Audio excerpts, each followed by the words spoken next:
Alhamdulillah, at first we should be remind unlimited perform the Almighty Allah, who is the creator of this universe, and nextly his Prophet Muhammad sallallahu ta'ala alayhi wa sallam. Respected the presidents of this occasion, who is the sitting on the chair, the elders and other brothers and sisters sitting the opposite side of all. Welcome all of you with Islamic rules. Assalamu alaikum wa rahmatullahi wa barakatuh. Allah's Quran, অটুট বিধান, বেমিশাল গ্রন্থ, সেই গ্রন্থ হইতে একটি অতি মাসহুর এবং মারুফ আয়াতে কারিমা তেলাওয়াত করেছি। ইনশাআল্লাহ সময় সাপেক্ষে এই আয়াত সামনে রেখেই বক্তৃতা হবে, ওমা তৌফিকি ইল্লা বিল্লাহ। কিন্তু যিনারা রাস্তায় ঘুরছেন,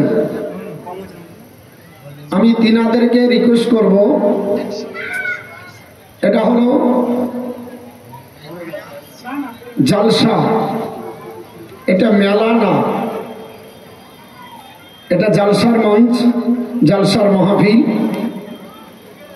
এসেছেন, আপনাদেরকে দাওয়াত দেওয়া হয়েছে মাইকের দ্বারা, আপনারা বসবেন, জালসার সৌন্দর্য শ্রীবৃদ্ধি হবে, তার সঙ্গে সঙ্গে আপনারাও নেকি পাবেন এবং আমরাও বলতে আমরাও সাহায্য পাবো, কারণ আপনাদের সাহায্যে আমরা বলবো, আপনাদেরকে দেখে আমাদের মনের মনোবল বাড়বে। আর যদি আপনারা দূরে থাকেন তাহলে আমরা মনে করবো যে আপনারা জালসাকে অবজ্ঞা করছেন, তাহলে আমাদের মানসিকতা ভেঙে যাবে। এর জন্য বলবো, ভাই আমার বাপজান এবং মা সকলকে বলবো, আপনারা একটু সবাই জালসায় বসে যান, কারণ আমরা মুসলিম, এখন আমাদের অবস্থা খুব খারাপ। মুসলমানরা এখন সবচাইতে আপনার লাঞ্ছিত, পদদলিত, অবহেলিত। আকাশের নিচে জমিনের উপরে এই ভারতবর্ষ সহ আরো কয়েকটি দেশে সবচাইতে যে ঘৃণার পাত্র সেই জাতিটার নাম হলো মুসলিম জাতি। সবচাইতে ঘৃণার পাত্রটার নাম কি? মুসলিম। মুসলিম জাতি। অতএব আপনি যদি আপনার নিজের ঐতিহ্য হারিয়ে ফেলেন তাহলে আপনি মুসলিম হিসাবে দাবি করবেন কি করে? What is the definition of Muslim? মুসলমান কারে বলে? তা আপনি বলবেন ডেলিগেট খাওয়া লোক গেলাই মুসলমান। ডেলিগেটের জন্য আপনার বলে হাতে টিকিট খুঁজছে যে ডেলিগেট কোথায়, ডেলিগেট কোথায়, ডেলিগেট কোথায়। আরে ডেলিগেটের খবর তো পাবে। যদি ডেলিগেটে একটা লোক না ঢোকে তো গোটা কমিটির লোক হাত পা ধরে আপনাদের নিয়ে যাবে, কারণ ওদের খাবার নষ্ট করবে না। করবে? আপনারা বলেন যে আমরা ডেলিগেট খাবো না, সব বসে যান। আমি আপনাকে কথা দিচ্ছি ডেলিগেটের জন্য এখান থেকে এলান হবে, কারণ এটা আমার অভিজ্ঞতা বলছে খাবার নষ্ট করতে কেউ রাজি না। কিন্তু জালসার জন্য এত টাকার পরে আসে না, আমরা ডেলিগেটে ব্যস্ত থাকি। আর ভিসি ব্যাটলি পাশ্চাত্যের মনীষী বাড়ি হলো আমেরিকা, একটি গ্রন্থ রচনা করেছেন দ্য মেসেঞ্জার। তার 69 পৃষ্ঠায় বলছেন a Muslim is one who surrender himself to the will of Allah. একজন মুসলমান তাকে বলা যাবে যিনি আল্লাহর ইচ্ছার কাছে আত্মসমর্পণ করেছে। আল্লাহ পাকের ইচ্ছার কাছে আত্মসমর্পণকারী ব্যক্তি মুসলমান। আল্লাহ রাব্বুল আলামিনের বান্দা বান্দি আমরা। আল্লাহ পাকের আমরা কি? বান্দা বান্দি, মানে আল্লাহ পাকের গোলাম। যেহেতু আমরা ছেলে, আমরা বান্দা, যারা মেয়ে তারা হলো বান্দি। আর বান্দার কাজ হলো বন্দিগি করা। বান্দার কাজ কি করা? বন্দিগি করা। আমার কথাগুলো একটু শোনার চেষ্টা করবে, আমি টু দি পয়েন্টের উপর আলোচনা করব। আল্লাহ রাব্বুল আলামিনের যেহেতু বান্দা বান্দি, আজ রাত্রিতে এসেছেন, আল্লাহ যদি জিজ্ঞাসা করে বেলেসামপুরে কি করেছিস, উত্তরটা দিতে হবে না? হবে না? এখন কেউ যদি ফুচকার দোকানে কাটিয়ে চলে যায় উত্তর দিতে পারবে? যদি রাস্তা ঘুরে চলে যায় উত্তর দিতে পারবে? আল্লাহ বলেছেন ওয়াল্লাযিনা ইয়াবিতুনা লিরাব্বিহিম সুজদান ওয়া কিয়ামা। সূরাটির নাম সূরা ফুরকান, সূরা নম্বর 25, পারা নম্বর 19, আয়াত নম্বর 64। আল্লাহ রাব্বুল আলামিন বললেন ওয়াল্লাযিনা ইয়াবিতুনা লিরাব্বিহিম সুজদান ওয়া কিয়ামা and those who believe who spend the night beyond understanding before the Lord। আল্লাহর প্রেমিক প্রেমিকা বান্দা বান্দি তারা যারা রাত্রি কাটাবে কিয়াম আর সাজদায়। জোরে বলো সুবহানাল্লাহ। এখানে কিয়াম মানে হলো দাঁড়িয়ে দাঁড়িয়ে নফল নামাজ পড়া। দাঁড়িয়ে দাঁড়িয়ে নফল নামাজ পড়া। সারা রাত্রি একজন ব্যক্তি দাঁড়িয়ে নফল নামাজ পড়ে জেনে কি পাবে? তার চাইতে 1 ঘন্টা হাদিস ও কোরআনের আলোচনা শুনে আমল করলে তার চাইতে বেশি নাকি পাবে।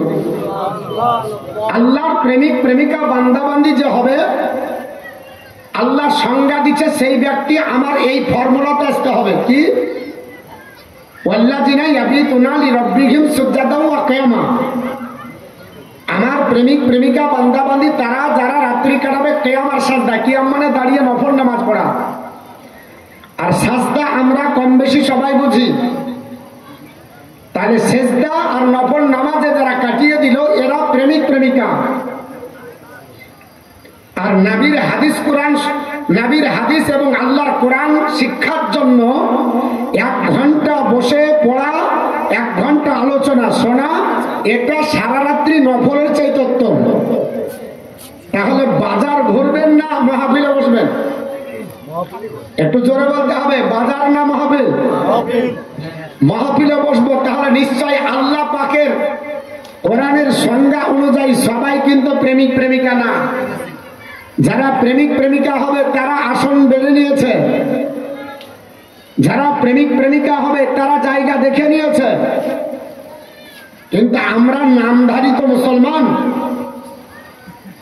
আজকে আপনার গতকাল জুম্মার দিনে বলছে হুজুর জুম্মার নামাজের পরে খাস করে দোয়া করেন জানে ওয়াকফ বিলটা আপনার বলা হচ্ছে এই কেন্দ্রীয় শাসিত স্বৈরাচারী শাসক যেন ও আপনার উইথড্র করে নেয়। শুনে রেখে দেন, আল্লাহর কোরআন বলেছে, মান আরাদা আন যিকরি ফা ইন্না লাহু মাইশাতান দানকা। বান্দা বান্দি যখন আমি আল্লাহর জিকির থেকে মুখ ফিরিয়ে নেবে তখন তাদের সংকুচিত জীবন হবে। ওয়ানাহসুরু ইয়াউমাল কিয়ামাতি আমা, আর কিয়ামতের দিন তাদেরকে অন্ধ করে তোলা হবে। আজ আল্লাহর জিকির করা ব্যক্তি হতে হতো 100 জনে 100 জন। 100টা মুসলমান হলে 100 জনকেই নামাজ পড়তে হবে।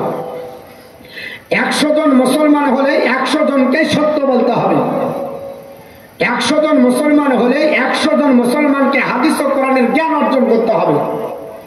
কিন্তু 100 জনের মধ্যে 5 জন নামাজি, 95 বেনামাজি।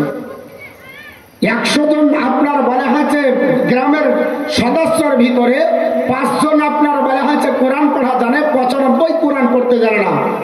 কথাটা বাস্তব না বাস্তব? তাহলে 5 জন আপনার দোয়া আর 95 জন বেনামাজি হারামখোর ঢুকে আছে। আপনারা রাগ করবেন না, don't mind about my lecture, আমি যেটা বলবো একটু মিলিয়ে নেবেন। তাহলে যদি আপনার 100 জনে 95 জন হারামখোর আল্লাহর কাছে দোয়া করে, আল্লাহ দোয়া কবুল করবে তো? কোনদিন যাই না। ও আপনার বলে আছে এখন আর জোর কত? আন্দোলন করেন, আন্দোলন করতে নিষেধ নয়, আন্দোলন করিব। কারণ যতদিন ওয়াকফ বোর্ডের বিল যতদিন আপনার বলা হয়েছে উইথড্র না করবে, যতদিন বাতিল না করবে, মুসলমানদের আন্দোলন থামছে না, থামবে না। এই স্লোগান থাকবে মুখে, তবে কোন পরিচিত বা কোন একজন অমুসলিমের গায়ে হাত দেওয়া না। এই বিদ্যা নবী আমাদের শিক্ষা দেয়নি। নামাজি ব্যক্তি নাই, জানে না ও ইসলাম কাকে বলে, বুঝে না। ও যে কি করছে, কার পাশে আগুন ধরিয়ে দিচ্ছে, এটার নাম আন্দোলন না। এটা দিয়ে আন্দোলন প্রমাণ করা যায় না। বিপ্লব আনতে হবে, পরিবর্তন আনতে হবে, ন্যায্য অধিকার চাহার জন্য সংবিধান অনুযায়ী করতে হবে। সংবিধান অনুযায়ী করতে হবে, সংবিধান নিজের হাতে তুলে নেওয়া যাবে না। বর্তমানে আপনি কারো গাড়িতে আগুন দিলেন, তার মানে কি আপনার সংবিধান বিরোধী কাজ হলো? যেমন ভারতীয় সরকার সংবিধান বিরোধী অন্যের সম্পত্তিকে জনগণের দরদ দেখিয়ে যারা আপনার বলা হচ্ছে বয়কট করার চেষ্টা করছে, এটা সংবিধান বিরোধী। আপনিও যদি তাই করেন তো আপনারও তো তাই হলো। আমার মুসলমান এই বলে আপনার মুসলমানের পরিচয় দেওয়া যায় না। একজন মুসলমান আল্লাহর ইচ্ছার কাছে আত্মসমর্পণ করবে। একজন মুসলমান আর কাফেরের মধ্যে পার্থক্য আল্লাহ রাসূল দিচ্ছেন। হাদিসটি এসেছে বিশ্ববিখ্যাত হাদিস গ্রন্থ তিরমিজি শরীফ, সুনানে তিরমিজি, হাদিস নাম্বার 2827 এবং সেম হাদিস কারা লিপিবদ্ধ রয়েছে আপনার সুনানে দারেকুতনি হাদিস নাম্বার 1754। বিখ্যাত রাবী হযরত জাবির রাদিয়াল্লাহু তাআলা বর্ণনা করেন, আন জাবিরিন আনিন নবী সাল্লাল্লাহু আলাইহি ওয়াসাল্লাম قال বাইনাল কুফরি ওয়াল ঈমানি তারকুস সালাত। একজন কাফের আর একজন ইমানদারের মধ্যে পার্থক্য হলো নামাজ ত্যাগ করা, নামাজ থেকে বঞ্চিত থাকা। আচ্ছা বলেন তো, যদি কাফের আর মুসলমানের মধ্যে নামাজ আপনার ছেড়ে দেওয়াটা কাফের আর মুসলিমের মধ্যে পার্থক্য হয়, বেলা শ্যামপুরে যদি আপনার রুম খুঁজতে যাই কম্বল দাম হবে না? হবে না? জোরে বলেন, হবে না? হবে না? নামাজি তো দূরের কথা, মুরলের বেটাও নামাজ পড়ে না। এরকম দেখা যায় মৌলবীর ছেলেও পড়ে না। ঠিক না বে ঠিক বাপ? মৌলবীর ছেলেও নামাজ পড়ে না, আর বউ পড়ে কিনা আল্লাহ জানে। তাহলে এই যদি পরিস্থিতি মুসলমানের হয়, তাহলে মুসলমান কি করে আপনার বলা আছে প্রতিবাদ করবেন? আল্লাহর নবী সাল্লাল্লাহু আলাইহি ওয়াসাল্লাম বলেন, সাহাবারা, হাসরের ময়দানে কিয়ামতের দিনে যেই দিন আল্লাহ মাথার উপর সূর্য উত্তোলন করবে, ভয়াবহ পরিস্থিতি হবে, সেই দিন সর্বপ্রথম আল্লাহ পাক যে বিষয়ের উপর হিসাব নেবে। হাদিসটি সুনানে তিরমিজি হাদিস নাম্বার 415। সেম হাদিস কেন লিপিবদ্ধ আছে সুনানে নাসাই হাদিস নাম্বার 465। সেম হাদিস কেন লিপিবদ্ধ রয়েছে আপনার বলা হচ্ছে সুনানে সুআবুল ঈমান বাইহাকি হাদিস নাম্বার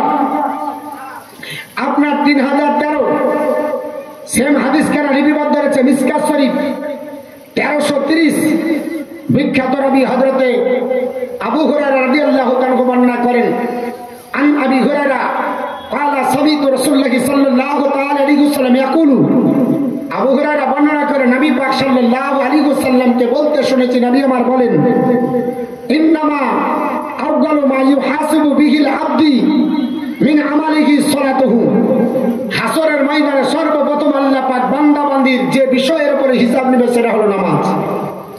সর্বপ্রথম যে বিষয়টা হিসাব নেবে সেটা হলো নামাজের হিসাব।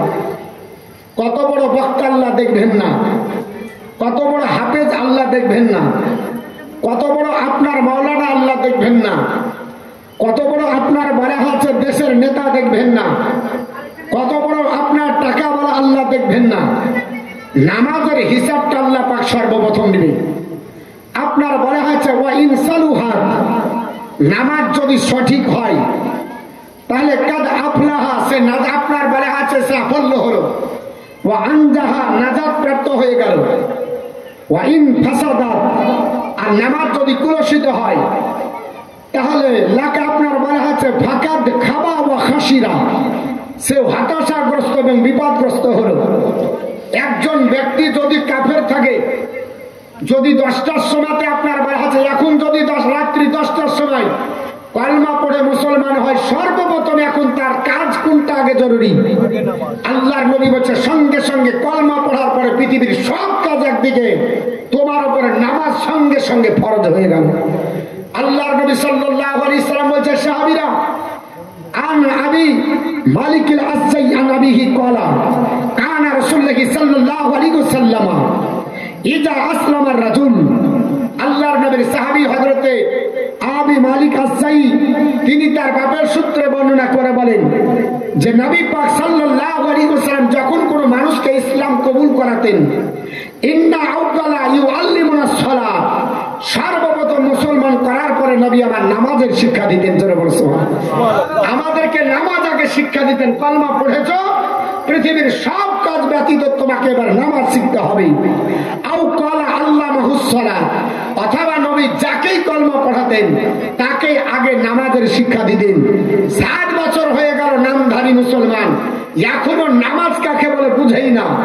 পশ্চিম কোন দিকে ডিসাইড করতে পারে না, মাত্র ঈদ আর বকরা ঈদ ঠিকই নিয়েছে, আর কোন নামাজের আপনার বলে আছে খবর নাই।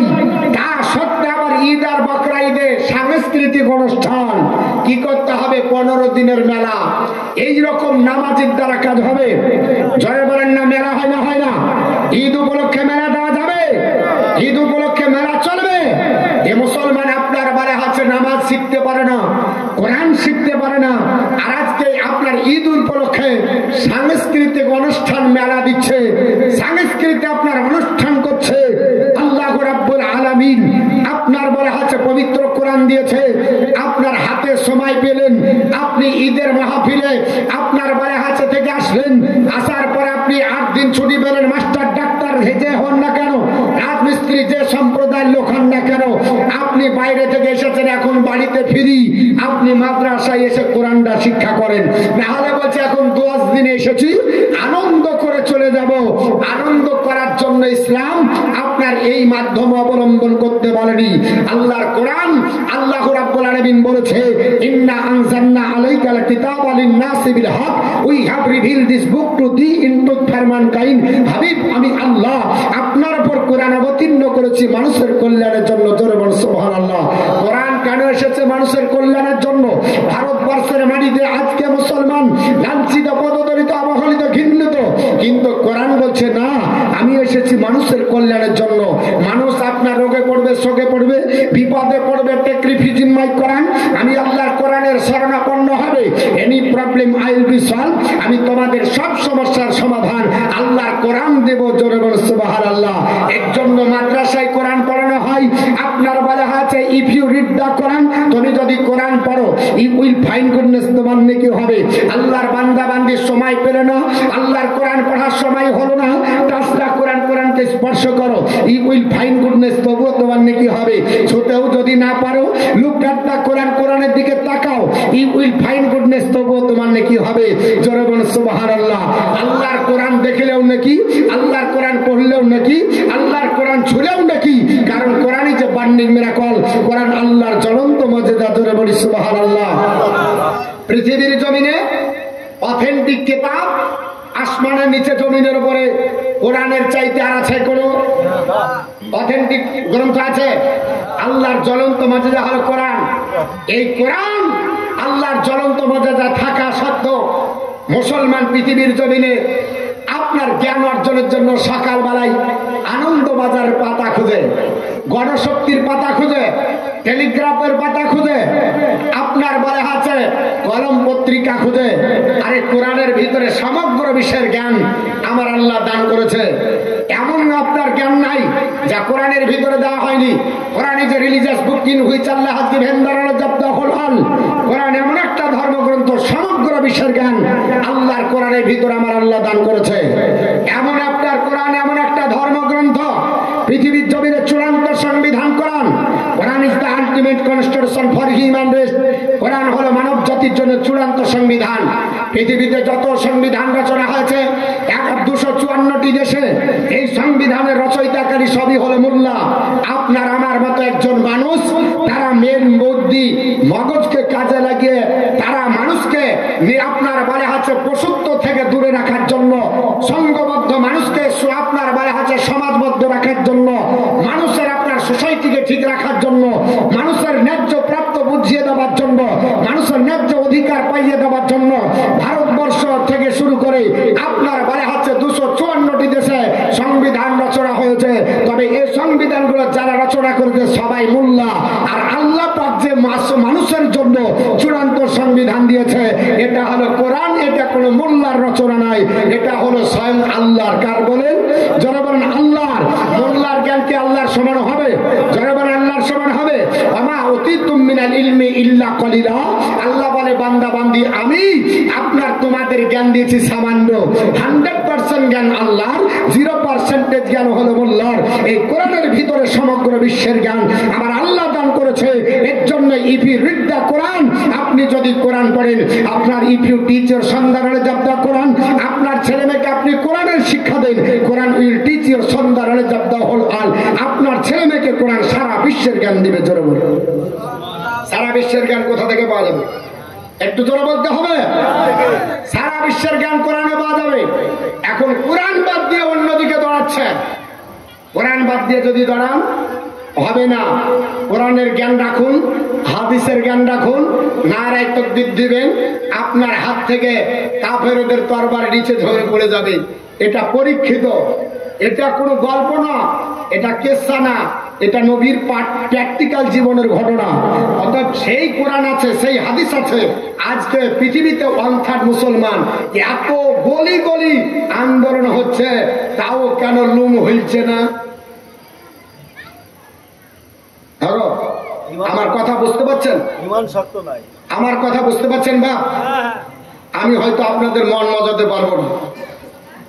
মজাতে পারবো না, কিন্তু শোনেন, যেগুলো কথা বলবো একটু প্র্যাকটিক্যাল, একটু মিলিয়ে নেবেন।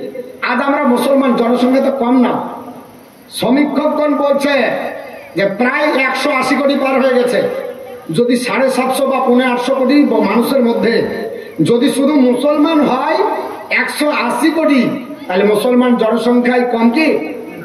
খ্রিস্টানের পরে পরে মুসলমানের স্থান 1/3 গোটা বিশ্বের মাটিতে। আর পৃথিবীর জমিনে মুসলমান হচ্ছে আপনার বলা আছে আজকে লাঞ্ছিত, পদদলিত, অবহেলিত। কেন? কেন?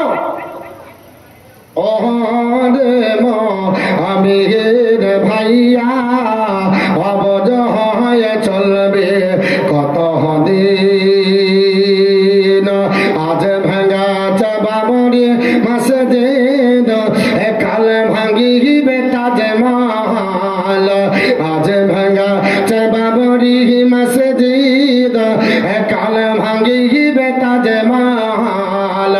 এমনি করে ধ্বংস হবে দেশের মুসলমান রে মোদি, না ভাইয়া অবুঝ হয়ে চলবে কত দিন রে মা আমি ভাইয়া অবুঝ হয়ে থাকবে কত দিন ভাইয়া ভাইয়া মারা মারি কেন করো আবেদন বাড়ি ভাইয়া ভাইয়া মারা মারে কেন করো আবেদন বাড়ি এমনি করে ধ্বংস হবে এ মুসলমানের হৃদয় রে মুমিনা ভাইয়া অবুঝ হয়ে চলবে কত দিন রে আমি ভাইয়া অবুঝ হয়ে থাকবে কত দিন আল্লাহুম্মা সাল্লি আলা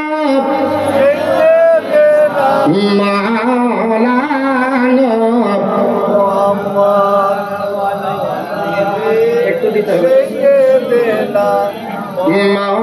মাওলানা মুহাম্মদ সাল্লাল্লাহু তাআলা আলাইহি ওয়াসাল্লাম। আমার মুসলমান পৃথিবীর জমিনে আল্লাহর কুরআন আপনার আছে, তা সত্ত্বেও মুসলমান লাঞ্ছিত, পদদলিত, ঘৃণিত, অবহেলিত কেন? কারণ কোরআন তো অথেন্টিক গ্রন্থ, কোরআন থেকে তো মানুষ উপকৃত হবে। আর মানুষের মধ্যে পৃথিবীর জমিনে যারা সবচাইতে কোরআনকে মান্যতা দেয় এরা হলো জাতিতে মুসলিম, ঠিক না বেঠিক বাবা? একটু হলেও কোরআন তো এরা পড়ে, অত মুসলমান তো আপনার বলে হাতে লাঞ্ছিত হবে না, মুসলমান তো পদদলিত হবে না, মুসলমান তো ঘৃণিত হবে না। এটা কোরআনের সংজ্ঞা বাবা, কারণ কোরআন মানুষের কল্যাণের জন্য এসেছে। আজ তা সত্য কেন মুসলমান লাঞ্ছিত? তার মানে হলো কোরআন আমাদের ঘরে, কোরআন আমাদের বুকে সেটিং হয়নি। ঘরের ভেতরে কোরআন আপনার বলা গেছে, কোরআন বাস্তব জীবন কোরআন অনুযায়ী চলতে পারি না। আল্লাহ ডাইরেক্ট একটু সাইড আল্লাহর কোরআন অনুযায়ী আপনার বাস্তব জীবন রূপায়ণ করতে পারি না। আল্লাহর কোরআন আপনার বলা হয়েছে এগুলো আপনার মুখে, আপনার মুখে মুখে যদি বলি কোরআন মানি এটার জন্য নয়। আল্লাহর নবী সাল্লাল্লাহু তাআলা আলাইহি ওয়াসাল্লাম বক্তৃতা করেছিলেন বাবা, আমার নবীর কোনোদিন বক্তৃতা মিথ্যা হবে না, হবে নাকি বাবা? আল্লাহর নবীর সাহাবারা আপনার শুনেছিলেন, আল্লাহর নবী বললেন সাহাবারা আল্লাহর কোরআন এমন একটা অথেন্টিক গ্রন্থ, আল্লাহর কোরআন এমন একটা কিতাব, এই কোরআন অনুযায়ী জীবন যাপন যদি করো, এই কোরআন যদি তোমার মুখস্থ থাকে, কোরআন অনুযায়ী যদি আপনার চলাফেরা করো, এ আমার সাহাবারা আমি রাসূলুল্লাহ বলছে শুনে রেখে দাও, তাহলে পৃথিবীর জমিনে যতই সমস্যা আসো ওই সমস্যার সমাধান আল্লাহর কোরআন দিয়ে করা যাবে। জোরে বল সুবহানাল্লাহ। আল্লাহ সমস্যা থেকে উদ্ধার করবে। এমনকি পৃথিবীর জমিনে আল্লাহর নবী বলতে বলতে বলে দিলেন, এ আমার সাহাবারা পৃথিবীতে যতই ফিতনা আসো সবচাইতে বড় ফিতনার নাম হলো দাজ্জালের ফিতনা। কি নাম বললাম বাবা? পৃথিবীতে যতই ফিতনা আসো সবচাইতে বড় ফিতনার নাম হলো দাজ্জালের ফিতনা। এই দাজ্জালের চাইতে বড় ফিতনা আর পৃথিবীতে কোনোদিন আসবে না বাবা, এখনো পৃথিবীতে নাই। আল্লাহ পাক কিয়ামত পর্যন্ত দাজ্জালের চাইতে বড় ফিতনা পাঠাবে না। অথচ দাজ্জালের ফিতনা থেকে যদি রক্ষা পেতে হয় মিসাইল ব্যবহার করে হবে না, আপনার বলে হাত আন্দোলন করা হবে না, আপনার বম্বাস্টিং করা হবে না, গুলি দিয়ে রাইফেল দেওয়া হবে না, আল্লাহর কোরআন দিয়ে হবে। এটা আমার নবী বলেছে। জোরে বল সুবহানাল্লাহ। আল্লাহর নবী ডাক দিয়ে বললেন, সাহাবারা পৃথিবীর জমিনে আমি রাসূলুল্লাহ জানিয়ে দিচ্ছি কোরআন তোমার আপনার হৃদয়ে গেঁথে নাও। আল্লাহর কোরআন পড়ো, আল্লাহর কোরআন স্টাডি করো। পৃথিবীর জমিনে সব সমস্যার সমাধান আল্লাহর কোরআন দিয়ে করা যায়। সাহাবীরা বলল, নবী গো এর চাইতে জটিল সমস্যা পৃথিবীতে যদি আসে করা যাবে। হ্যাঁ, এমনকি আপনার দাজ্জালের ফিতনা আসলেও সমাধান করা যাবে। দাজ্জাল এত বড় ফিতনা, আল্লাহর নবী বলেছে 40 দিনে গোটা বিশ্বকে দাজ্জাল আপনার বলা আছে ভ্রমণ করে মানুষের আপনার ইমানকে কমজোর করে, যারা আপনার কমজোর ইমানদার হবে এদেরকে ফিউজ করে ফেলবে। মাত্র 40 দিনে গোটা সফর করে কমপ্লিট করে ফেলবে। দাজ্জালের চুলগুলা কোকড়া হবে, আপনার এক চোখ কানা হবে, কপালের মধ্যে কাফের কাফের লেখা থাকবে। দাজ্জালের শরীরের রমরা লাল হবে।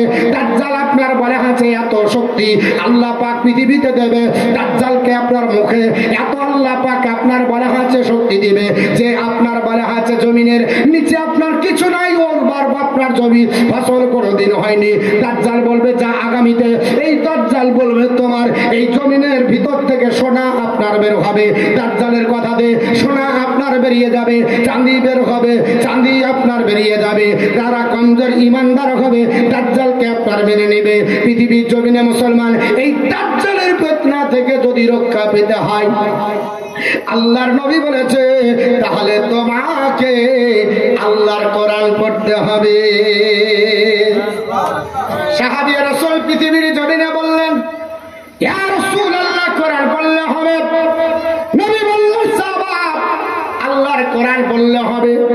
পবিত্র কোরআন আপনার এমন একটা গ্রন্থ দাজ্জালের ফিতনা থেকে রক্ষা পাওয়া যায়। হাদিসটি মুসলিম শরীফ, বিশ্ববিখ্যাত সাহাবী আবু দারদা তিনি বর্ণনা করেন। আন আবি দারদা আনিন নবী সাল্লাল্লাহু তাআলা আলাইহি ওয়াসাল্লাম মান হাফিজা আসরা আয়াতিন মিন আউয়ালি সূরাতিল কাহফ উসিমা মিনাদ দাজ্জাল।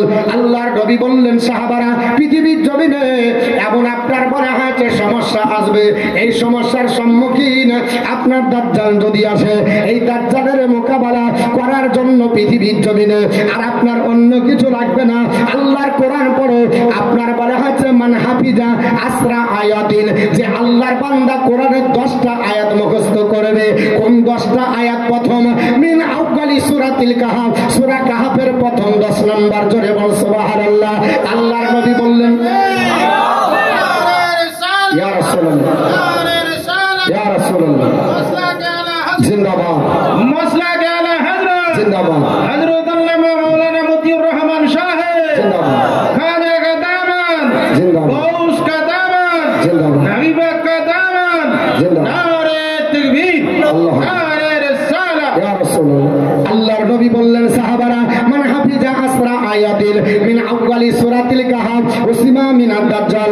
এ আমার সাহাবারা পৃথিবীর জমিনে আপনার সূরা কাহফের 1 থেকে 10 নম্বর আয়াত মুখস্থ করো।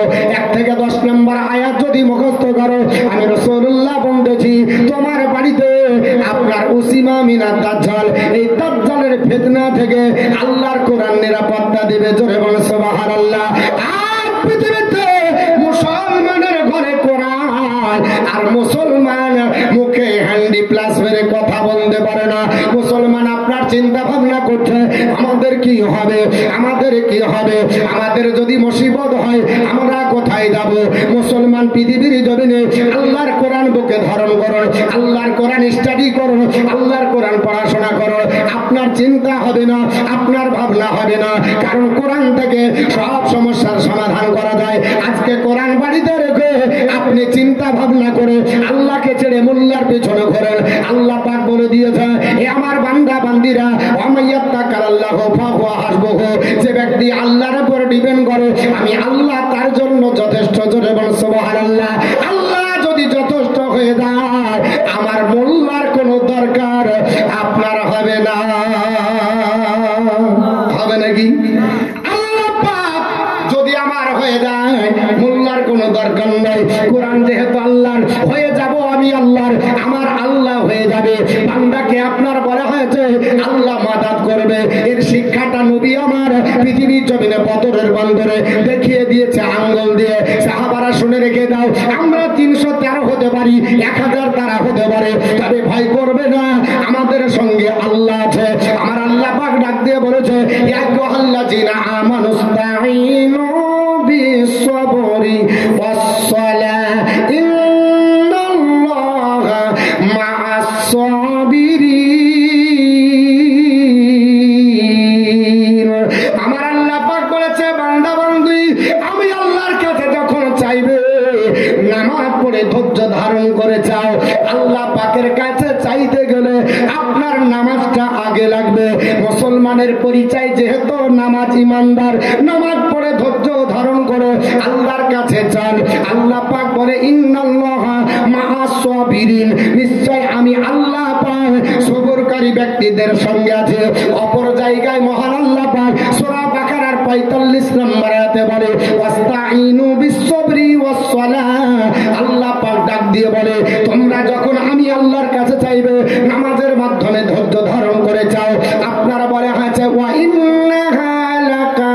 কাবীরাতুন ইল্লা আলাল খাশিঈন।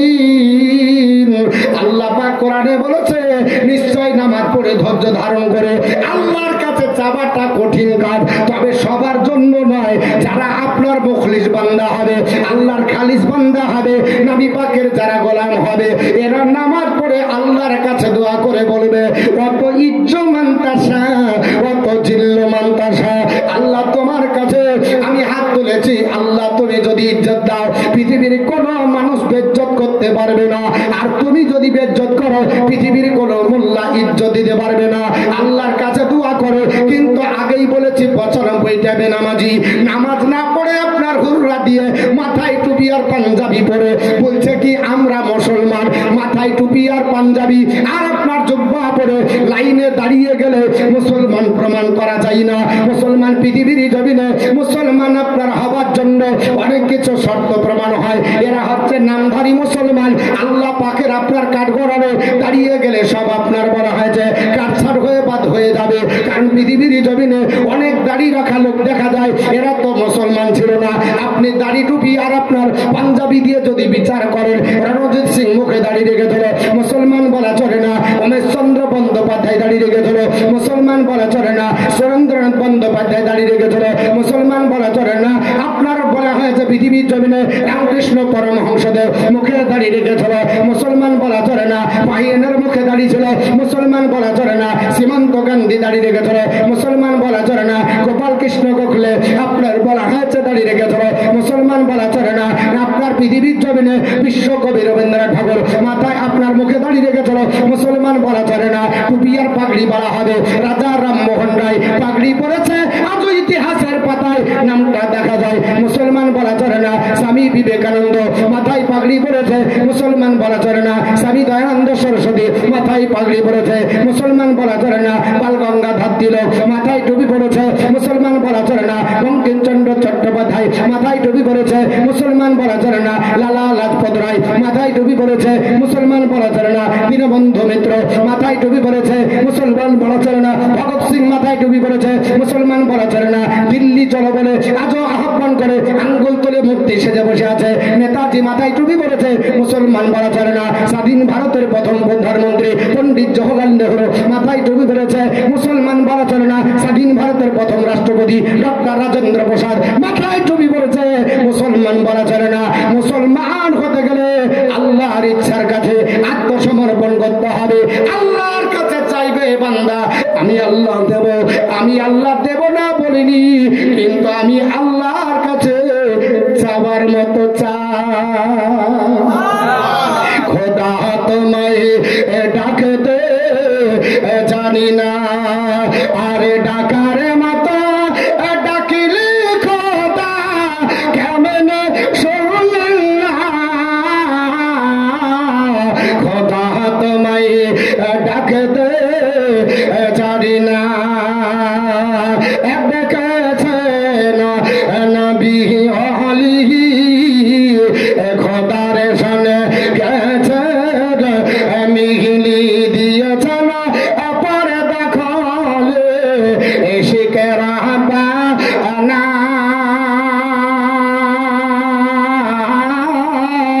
খোদা তোমায় ডাকতে জানি না। দেখেছেন মশানাবি তোর পাহাড়ে গেলে চলি, দেখেছেন মশানাবি তোর পাহাড়ে গেলে চলি, খোদারে নরে পাহাড় জালে, খোদারে নরে পাহাড় জালে মশা জলে না, খোদা তোমায় ডাকতে জানি না। দেখেছেন ইব্রাহিম নবী নমরুদের আগুনে পড়ি, আগুন হইল ফুল বাগিচা, আগুন হইল ফুল বাগিচা পশম জলে না,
একজন আল্লাহর বান্দা 5000 টাকা দান করেছেন। ওনার জন্য সকলেই আমরা দোয়া করব। তার আগে আল্লাহ পাকের বরত্ব ধ্বনি এবং রাসূলুল্লাহ রিসালাতের ধ্বনি আমরা সকলে উচ্চারণ করি। নারে তাকবীর, আল্লাহু আকবার। হয়নি, মুসলমানের আওয়াজ হবে বাঘের মতো, মনে হচ্ছে বিড়ালের বাচ্চা সব বসে আছে। জোরে দেন, নারে তাকবীর, আল্লাহু আকবার, নারে সালাত, ইয়া রাসূল মাশরাকাল হাদরাত জিন্দাবাদ। 5000 টাকার দাতা জোরে বলুন জিন্দাবাদ। ইচ্ছা হচ্ছে অনেক কিছু বলবো, অবশ্যই বলবো, টু দি পয়েন্টের উপর আলোচনা হবে। তবে আপনার বলা হচ্ছে যেহেতু 5000 টাকা একজন দিয়েছেন, আল্লাহ পাক বলছে খলাকনাকুম আজওয়াজা, আমি তোমাদের জোড়া জোড়া তৈরি করেছি, আমি জোড়া জোড়া তৈরি করেছি, আর একটা 5000 হবে। আল্লাহর আপনার বলা হচ্ছে রাস্তায় জান দিলে যেমন জান্নাত পাওয়া যায়, মাল দিলেও জান্নাত পাওয়া যায়। আপনি যদি ইমানদার হন তো আপনার জানার মাল আল্লাহ কিনে নিয়েছে। আল্লাহ বলছে ইন্নাল্লাহ আশতারা মিনাল মুমিনিনা আনফুসাহুম ওয়া আমওয়ালাহুম বিআন্না লাহুমুল জান্নাহ। আমি ইমানদারদের জানার মালকে কিনে নিয়েছি জান্নাতের বিনিময়ে। জোরে বলুন সুবহানাল্লাহ। তো আল্লাহ পাকের যদি আমরা গোলাম হই, আল্লাহর বান্দাবান্দি যদি হই, তাহলে আমাদের জানার মাল আমরা বিক্রি করেছি, আল্লাহ কিনেছে কিসের বিনিময়ে? জোরে বলুন, জান্নাতের বিনিময়ে। এখন আমাদের যদি জীবন দেওয়ার সম্ভব না হয়, অর্থ দিতে অসুবিধা না আছে বাপ? জোরে বলুন আছে? একটা মার্দে মুজাহিদ 5000 টাকা দিতে পারবেন? আমি আপনার কোরআন অনুযায়ী হাদিস অনুযায়ী আলোচনা করব, ইনশাআল্লাহ কোনো অসুবিধা নাই। তবে আপনাদের কাছে একটা আল্লাহর বান্দার কাছে যেহেতু 5000 এসেছে আর আমার উপর অনেক দায়িত্ব দিয়েছে, হুজুর আপনি বক্তৃতা করবেন আবার আদায়ও করবেন। আমি বলছি শোনো, আমরা তো আপনার এই ডিপার্টমেন্টের লোক নয়, কিন্তু আমি অন্য ডিপার্টমেন্টের লোক, এখন বসিয়ে দিয়েছে এই ডিপার্টমেন্টে, এখন আপনার বলা হচ্ছে করতেই হবে। যার বাড়িতে থাকি তার মনে মা, তার কান্দরে না কান্দিলে থাকতে দেবে না, মাদ্রাসা চালাতে হবে, সবটাই করতে হবে। আমার আপনার বলা হচ্ছে দুটোই আপনার আমাকে লাইন বজায় রাখতে হবে। এর জন্য জালসাও চলবে, আদায়ও চলবে। একজন মার্দে মুজাহিদ চট জলদি একটু আপনার বলা হচ্ছে বলেন তো, আমিও হুজুর 5000 টাকা দেব, পারবেন? আছে দেওয়ার মতো? একজন মার্দে মুজাহিদ আছে কোন আল্লাহর বান্দাবান্দি? 5000 টাকা। আমরা আপনার মুসলিম, আমরা মুসলমান, 1000 টাকা কি নাম? বিপ্লব, মানে পরিবর্তন ঘটাবেন। আর ইনশাল্লাহ পরিবর্তন হবেই হবে যদি চরিত্র নবীর থাকে। আপনার আমার চরিত্র কার থাকবে? নবী পাকের চরিত্র অনুযায়ী করব, অশান্তি করে নয়। আপনার বলা হচ্ছে কখনো আপনার হিংসাত্মক মনোভাব নিয়ে নাই। আল্লাহর নবী বলেছে যদি তোমার পরপড়শি অমুসলিম হয় আর তোমার চরিত্র দ্বারা যদি কষ্ট পায়, আমি রাসূলুল্লাহ বলছি তুমি আমার পূর্ণ ইমানদার মুমিন উম্মত উম্মাতানি না। এটা নবীর চরিত্র না। ভারতবর্ষ অখণ্ড ভারত, যখন পাকিস্তান বাংলাদেশ আর আপনার বলা হচ্ছে এই ভারত এক ছিল, সে সময় আপনারা জানেন পৃথিবীর জমিনে আমাদের আপনার কবি ইকবাল একটি গান গেয়েছিলেন, দেশপ্রেমিক গান, সারে জাহাঁ সে আচ্ছা হিন্দু সীতা হামারা। এই ভারতবর্ষকে ভালোবেসে গানটা তিনি গেয়েছিলেন। এই ভারতবর্ষ স্বাধীন হওয়ার আগে আপনারা জানেন 1944 সালে যেই দিন আপনার মানে হচ্ছে ইংরেজের গুলি আপনারা সৈন্যরা মেরেছিল নেতাজিকে, আপনার উল্লেখ করে যে আজ নেতাজি উগ্রপন্থী চরমপন্থীদের আপনার আপনার নেতা হচ্ছে ভারতের। অতএব এই নেতাজিকে যদি দগ্ন করে দেওয়া যায় তাহলে ভারতে আপনার ভারতবাসীরা কমজোর হয়ে যাবে আর সারা জীবন ইংরেজরা রাজত্ব করবে। ইংরেজ আপনার সৈন্যর দল থেকে ক্যাপ্টেন লক্ষ্য করে একটা তীরবিদ্ধ করতে চেয়েছিল, আর আপনার বলে হচ্ছে নেতাজির সিনাকে আপনার ইন্ডিকেট করেছিল কি আপনার বলে হচ্ছে সেই গুলিটা বিদ্ধ হবে নেতাজির আপনার বলা হচ্ছে হৃদয়ে। মুসলমানরা হিংসাত্মক মনোভাব যদি নিয়ে থাকতো, ভারতবর্ষের স্বাধীনতার ইতিহাস আপনিও বলা হচ্ছে একটু আলগা করুন। সেই দিন একজন চাবড়িয়া নেতাজিকে ধরেছিলেন, সেদিন চ্যাটার্জি ব্যানার্জি মুখার্জি ছিলেন না, নেতাজির পাশে যিনি বুক চাবড়িয়া নেতাজিকে ধরে আপনার নিজের শরীরের পিঠে তীরটা আপনার গুলিটা বিদ্ধ করেছিলেন, ওই লোকটির নাম হলো আপনার বলা হচ্ছে নিজামুদ্দিন। কি নাম বললাম? ওই লোকটির নাম নিজামুদ্দিন। ভারতবর্ষের ইতিহাস আপনি পড়ুন, ভারতের মাটিতে আমাদেরকে বলছে এরা রোহিঙ্গা, আমাদেরকে বলছে এরা টেররিস্ট, আমাদেরকে বলছে আতঙ্কবাদী, আমাদেরকে বলছে সন্ত্রাসী।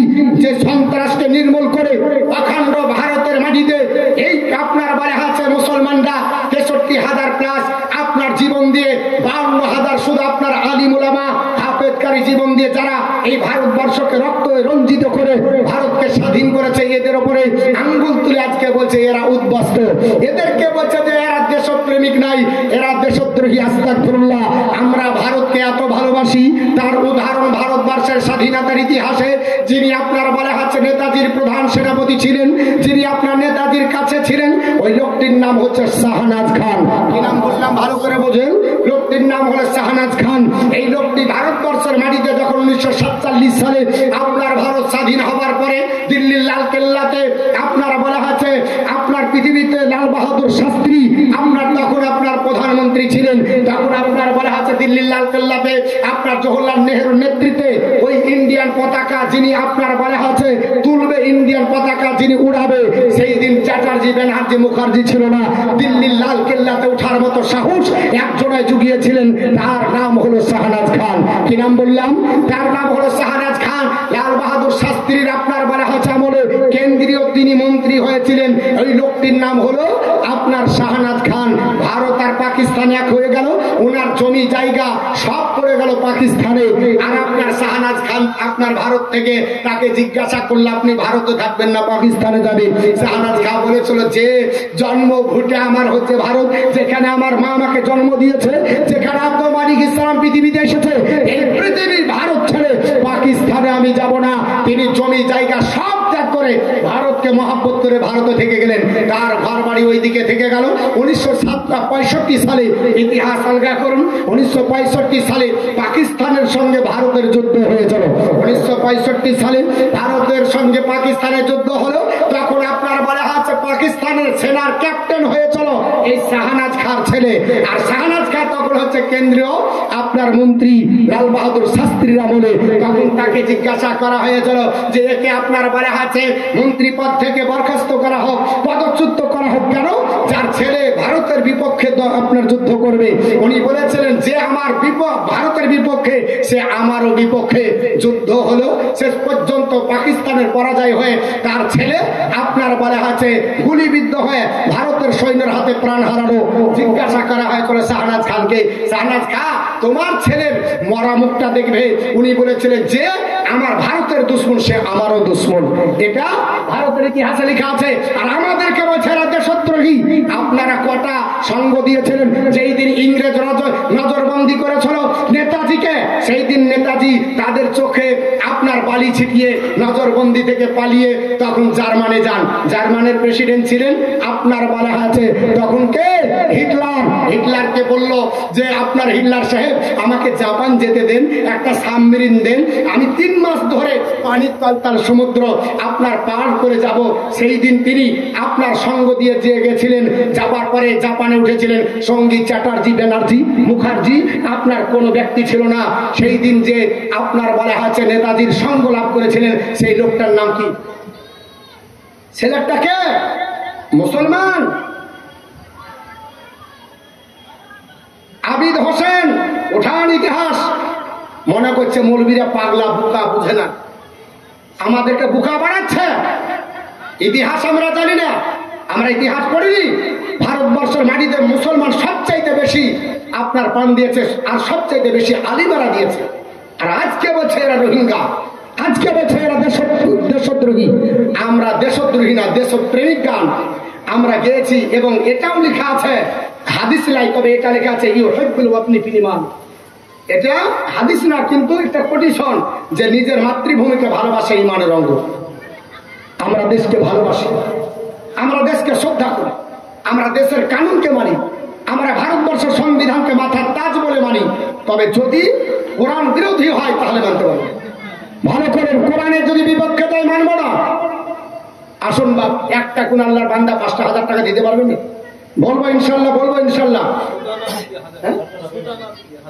সোদানা বিবি 1000 টাকা আল্লাহ দান করেছে, দান কবুল করে নিন, হায়াত দারাজ করেন, রুজুরুজ কর বরকত দেন।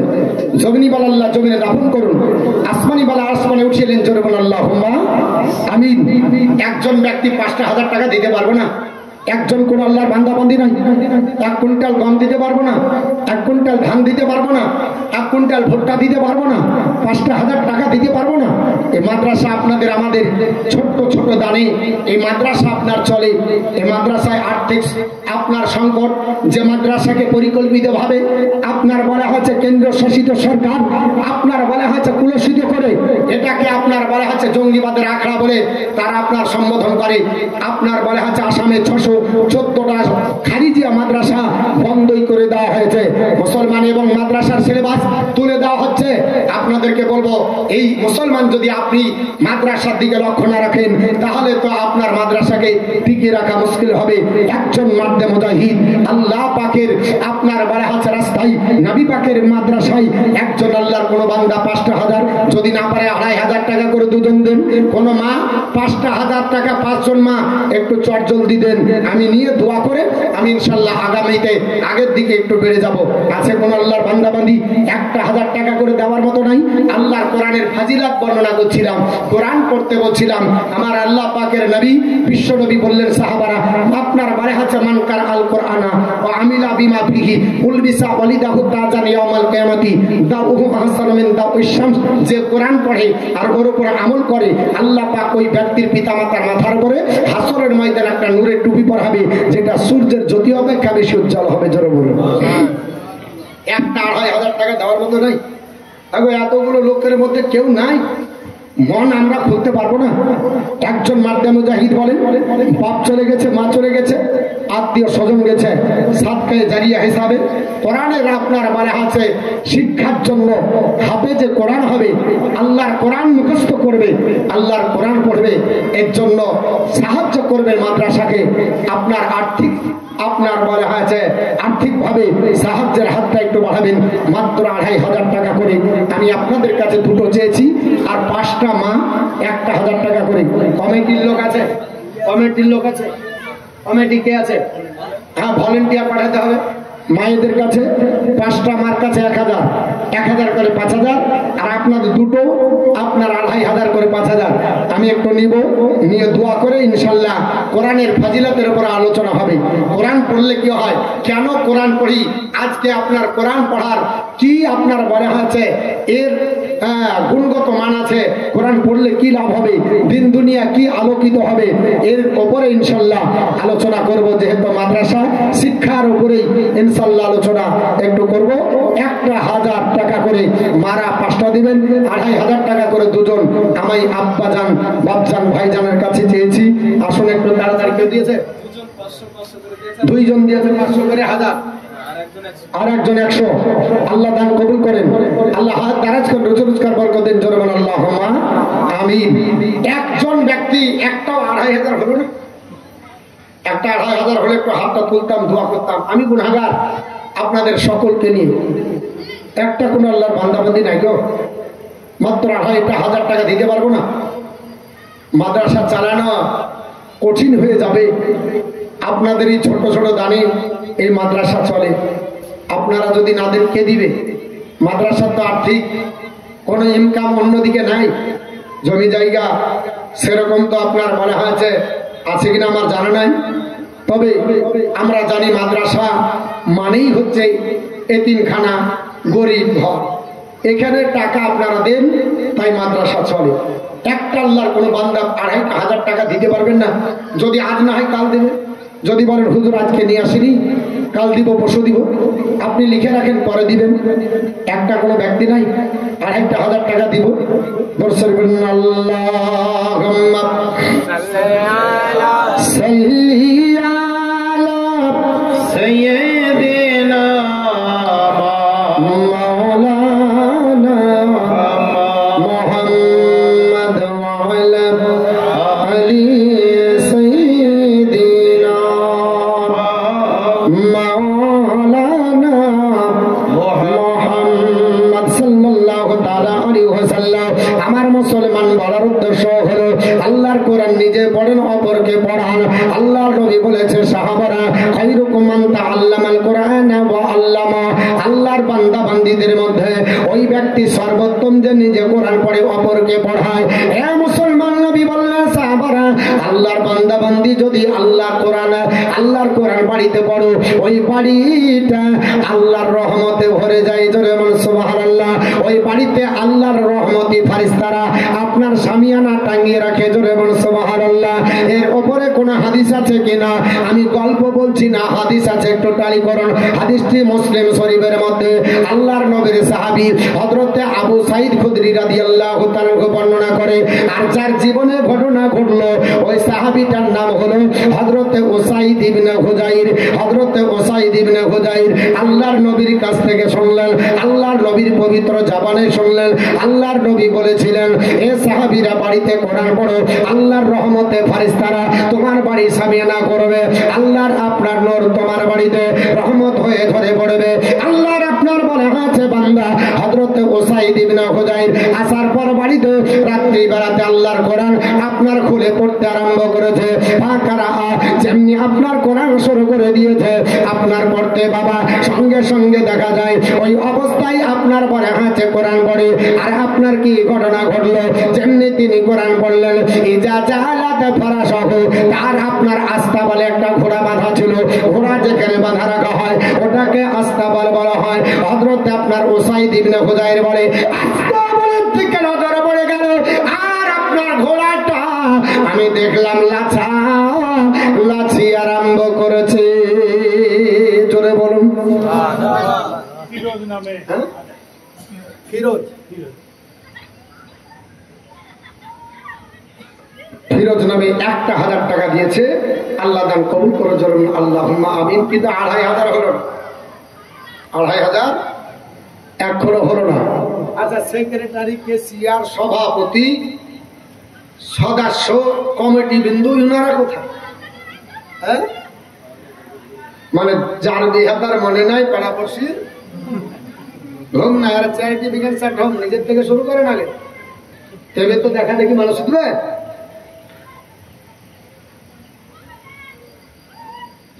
রাগ করছেন আমার কথা, শুনেন। মাদ্রাসার জন্যই চাচ্ছি, আর মাদ্রাসা আমাদেরকে টিকিয়ে রাখতে হবে না হবে? জোরে বলেন, হাত তুলে বলেন তো কে কে যে মাদ্রাসা টিকিয়ে রাখতে হবে? এই 4 জনা টিকাবেন, আপনারা ভাঙবেন? কে কে হাত তুলেন যে টিকিয়ে রাখবো মাদ্রাসা? ভাবছে যে হুজুর যদি এবার বলে যে দেওয়া টাকা, বুঝলেন? শোনেন, আমি জোর করা পাঠিলে আমি জোর করতে পারি না, আর আমি জোর করবো না। যত খুশি সে মাঙ্গ খুশি সে, যে খুশিতে দিবে তার কাছে চাইতে হবে। আপনার দেওয়ার ইচ্ছা না, আমি ধরে বেঁধে চাইব দিয়ে লাস্টে টাকা চাইতে যে কমিটির সঙ্গে মারপিট হয়। হ্যাঁ, আমি চাইতাম দিতেও না, আমি দিব কি বলেছি নাকি? অনেক এরকম হয়, ইচ্ছা থাকলে অনেক কিছু হয়, ইচ্ছা না থাকলে হয় না। বাপ আপনাদের অনুরোধ করব, এই মাদ্রাসা আপনাদেরই প্রতিষ্ঠান, আপনাদেরই ফসল, আপনারা দেখবেন আপনাদেরকে ভালো লাগবে। যদি আপনারা দেন অসুবিধা নাই, চলবে। যদি না দেন আপনারা ভবিষ্যৎ ভাববেন। একটাও ২৫০০ টাকা হলো না, এতক্ষণ পর্যন্ত বারবার গলা ফাটালাম একটা ২৫০০ টাকার জন্য। এখন ২৫০০ টাকায় একটা চাহা কম হলো না বেশি হলো আমি ডিসাইড করতে পারছি না। না এর চাইতে বেশি দিবেন, ১০,০০০ চাইতে হয় তখন নাকি? একবার ১০,০০০ই বলি, একজন ১০,০০০ দেখি, হতে পারে আমার ভুল হতে পারে, যে হুজুর ২৫০০ কি করে দিব, আমি তো বেশি দিই। হ্যাঁ, নাই একজনও করে নাই। এখন মা বোন আপনাদের নাই, লক্ষ্মী ভান্ডার বন্ধ নাকি? বেতন তো ওদের বাড়িয়ে দিয়েছে। হ্যাঁ, শোনেন, ভান্ডার চলবে, অসুবিধা নাই, চাকরি চলে যায়, কিন্তু লক্ষ্মী যাবে না। লক্ষ্মী যদি থাকে কোনো অসুবিধা নাই। স্কুলে ছাত্র দরকার নেই, শুধু সাইকেল থাকলেই হবে। ভাঙড়ির যারা ব্যবসা করছে এরা বড় লোক হয়ে গেল, শুধু সাইকেল ভাঙাবে। হ্যাঁ, ভাঙড়ির দোকানে কিছু হবে না, শুধু সাইকেল ভাঙা। মানে এত হাইব্রিড সাইকেল 3 মাসের বেশি যায় না। এমন সাইকেল কোন মেকারের বাড়ি থেকে কোনোদিন যায় না। ও মনে হচ্ছে রিজার্ভ কোটায়, ওকে 1 বছরের কোটা করে নিয়েছে। 1 বছর যা নিবে তুমি নাও, আমি প্রতিদিন একবার যাবার সময় দেখা করবো, একবার আসার সময়। এমন হাই কোয়ালিটির সাইকেল, রাগ করিয়েন না। তো এইরকম আপনার স্কুল চলে যাবে, মাদ্রাসা চলে যাবে, ছাত্র চলে যাবে, সব চলে যাবে, কিন্তু ভান্ডার যাবে না, অসুবিধা নাই, চালান চলবে। 5টা মা লক্ষ্মী ভান্ডার থেকে 1000 টাকা দেন, যারা উঠিয়েছেন আগামীতে উঠাবেন 1000 টাকা করে। আল্লাহুম্মা সাল্লি আলা সাইয়্যিদিনা মাওলানা মুহাম্মদ ওয়া আলা আলি সাইয়্যিদিনা মাওলানা মুহাম্মদ সাল্লাল্লাহু তাআলা আলাইহি ওয়াসাল্লাম। হযরত আপনার উসাইদ ইবনে হুযাইর তিনি বললেন, আমি যেমনি কোরআন তেলাওয়াত করলাম সঙ্গে সঙ্গে ঘোড়াটা আস্তা বালে বাঁধা ছিল, ওই ঘোড়াটা লাচালাচি করলো, আর আমার ওই আস্তা বালে ঘোড়ার পাশে আমার ছেলে ইয়াহইয়াকে আমি আরাম করাছিলাম। আমার আপনার ভয় হয়ে গেল, আমি আল্লাহর কোরআন বন্ধ করে দিলাম। জানি না যদি ঘোড়া লাচতে লাচতে আমার ছেলের উপরে আরোহণ করে নাই, আমার ছেলের উপর চড়ে নাই, তাহলে আমার ছেলেটা প্রাণে মারা যাবে। এই জন্য তিনি ভীতি সন্ত্রস্ত হয়ে আল্লাহর কোরআন বন্ধ করে দিলেন। ফাকারা আবার শুরু করেছেন, সুম্মা জাআলা দুখরা, আবার ঘোড়াটাও দ্বিতীয়বার লাচাকুদ আরম্ভ করে দিয়েছে। আবার তিনি বলছেন আমি বন্ধ করে দিলাম। ফাকারা আবার কোরআন শুরু করলাম রাত্রি বেলাতে। সুম্মা জাআলা তাইজাল, আবার আপনার ঘোড়াটা লাচালাচি আরম্ভ করলো, 3বার লাচালাচি করলো। ও মুসলমান, লম্বা হাদিস বলতে গেলে সময় লেগে যাবে, শুধু বাংলা তরজমাটা একটু করে দিই। আল্লাহর নবীর আপনার বলে আছে সাহাবী উসাইদ ইবনে হুযাইর বলে, আমি ভীতি সন্ত্রস্ত হয়ে চিন্তা ভাবনা করলাম কোরআন পড়তে থাকবো আর আপনার ঘোড়া লাচতে থাকবে, আমার ছেলে পদদলিত হবে, আমার ছেলে পাপিষ্ঠ হয়ে মারা যাবে। এই জন্য কোরআন বন্ধ করে আস্তে আস্তে গুটি গুটি পায় আপনার বলে হাতে আস্তা বলে ঢুকে দেখে, ওই আস্তা বলটা যেন পূর্ণিমার 14 তারিখ দিবাগত রাতের চাঁদের মতো আলোয় আলোকিত। জোরে বল সুবহানাল্লাহ। আল্লাহর নবীর সাহাবী উসাইদ ইবনে হুযাইর বলে, আমি আপনার দেখার পর অবাক হয়ে আপনার বললাম কোথা থেকে আলো, আকাশের দিকে নজর হয়ে গেল। আকাশের দিকে তাকিয়ে দেখি আল্লাহ পাক মেঘমালা যেন আমার ঘরের ছাদে নামিয়ে দিয়েছে। এই মেঘমালা শুধু মেঘমালা নয়, অসংখ্য আপনার বলে মেঘমালাতে ফিটিং করে আমার ঘরটা আপনার জ্যোৎস্নায় জ্যোৎস্নায় আলোকিত হয়েছে। এই দৃশ্য দেখতে দেখতে ফজরের আজান হয়ে গেল মসজিদে নববীতে। আল্লাহর নবীর সাহাবী উসাইদ ইবনে হুযাইর বলে, আমি তাড়াতাড়ি ওযু করে আসলাম, কারণ আল্লাহর নবীর পিছনে নামাজ পড়বো। আর এমন একটা মসজিদ যে মসজিদে এক ওয়াক্ত নামাজ পড়লে নবী বলেছে 50,000 রক্তের সমান নেকি। জোরে বলুন। আর এমন একজন পৃথিবীর শ্রেষ্ঠ ইমামের পিছনে নামাজ পড়বো, এই জামাতের মতো মূল্যবান জামাত কিয়ামত পর্যন্ত আর দ্বিতীয় জামাত কোন ইমাম হবে না, কারণ স্বয়ং রাসূলুল্লাহর জামাতে অংশগ্রহণ করব। তার জন্য তাড়াতাড়ি ওযু করে আসার পর তিনি রেডি হচ্ছেন। দেখছেন ঘরটা যেন মৃদু মৃদু ভাব, আস্তে আস্তে অন্ধকার হচ্ছে, মেঘমালাটা আস্তে আস্তে উঠতেছে, আস্তে আস্তে উঠতে উঠতে মেঘমালা আকাশে হারিয়ে গেল। হযরত উসাইদ ইবনে হুযাইর বলে, আমি দেখতে দেখতে একবারে আপনার অদৃশ্য হয়ে গেল, আর দেখতে পেলাম না। তাড়াতাড়ি নবীর পিছনে নামাজ পড়লাম। আল্লাহর নবী নামাজ পড়ালেন। নবী আপনার নামাজ পড়ার পরে নবী কোরআনের শিক্ষা দিতেন, বাবা হাদিসের শিক্ষা দিতেন, কারণ কোরআন আপনার ফজরের পরে আপনি পড়বেন। আল্লাহ পাক বলেছে, ইন্নাল কোরআনা ফাজরি কানা মাশহুদা। আমার আল্লাহ পাক বলেছে, নিশ্চয় ফজরের তেলাওয়াত করা কোরআন কিয়ামতের দিন সাক্ষী হয়ে দাঁড়াবে। জোরে বলুন সুবহানাল্লাহ। আল্লাহর দরবারে ওই কোরআন আপনাকে বলবে, মুসলমান যদিও না পারেন অন্তত কিছুটা মুখস্থ করেন। আল্লাহর পবিত্র কোরআন সূরা বাকারা, এই সূরা বাকারার 2টো আয়াত আছে, লাস্টের 2টো আয়াত মুখস্থ করেন। আমার নবী সোনার জামানে বললেন সাহাবারা, যেই দিন হাসরের ময়দানে কঠিন আপনার দিন হবে, মাথার উপরে সূর্য আসবে, প্রচন্ড রোদের কারণে মগজগুলো টকবক করে পড়বে, নাকার কানের ছিদ্র দিয়ে আপনার গলে গলে, যেই দিন আপনার গলায় গলে মগজ পড়বে, যেই দিন নিজের পাসিনায় হাবুডুবু করবে, জিহ্বা বের হয়ে হাসরের মাটি স্পর্শ করবে, মাটি পড়ে তামা হয়ে যাবে, বাপ যেদিন কাজে আসবে না, মা করে আঁচল দিয়ে ঢাকবে না, বাপ আপনার ছাতা নিয়ে দৌড়বে না, বিবি আপনার কোনো ছাপার